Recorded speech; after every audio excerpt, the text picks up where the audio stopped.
કેશોદના કેવદરા ગામે તાલુકા પંચાયતના અધિકારીઓ, કર્મચારીઓ, પદાધિકારીઓની એક ચિંતન શિબિર યોજવામાં આવી હતી, જેમાં તાલુકા પંચાયતના અધિકારીઓ, કર્મચારીઓ અને પદાધિકારીઓના સંકલનથી ગામડાઓના છેવાડાના વ્યક્તિ સુધી તમામ યોજનાઓનો લાભ કઈ રીતે પહોંચે તેમજ વિકાસલક્ષી કામો કરવામાં સરળતા રહે તે માટે ચિંતન કરવામાં આવ્યું હતું।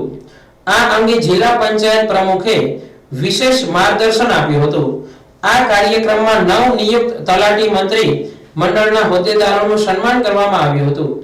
આ તકે ધારાસભ્ય દેવાભાઈ માલમ, જિલ્લા પંચાયત પ્રમુખ હરેશભાઈ ઠુંબર, કેશોદ તાલુકા પંચાયતના પ્રમુખ પ્રતિનિધિ ભનુભાઈ વડેદરા, તાલુકા ભાજપ પ્રમુખ જયદીપસિંહ સોલંકી, તાલુકા અને જિલ્લા પંચાયતના સદસ્યો, તલાટી મંત્રી મંડળના પ્રમુખ મયંકભાઈ કનેરિયા તેમજ સંગઠનના હોદ્દેદારો હાજર રહ્યા હતા।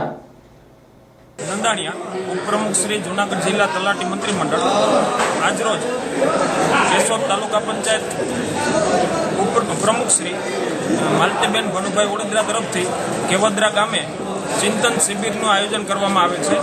આ ચિંતન શિબિરમાં કેશોદ તાલુકા 88 કેશોદ વિધાનસભાના ધારાસભ્ય શ્રી દેવાભાઈ માલમ, જિલ્લા પંચાયતના પ્રમુખ શ્રી હરેશભાઈ, તાલુકા ભાજપ પ્રમુખ શ્રી જયદીપસિંહ બાપુ તથા પદાધિકારીશ્રીઓ, તાલુકા પંચાયત સ્ટાફ બધા હાજર રહેલ છે। ચિંતન શિબિર સરપંચશ્રીઓ, તલાટી મંત્રીશ્રીઓ, વહીવટી તંત્ર સ્ટાફ બધા હાજર રહે છે।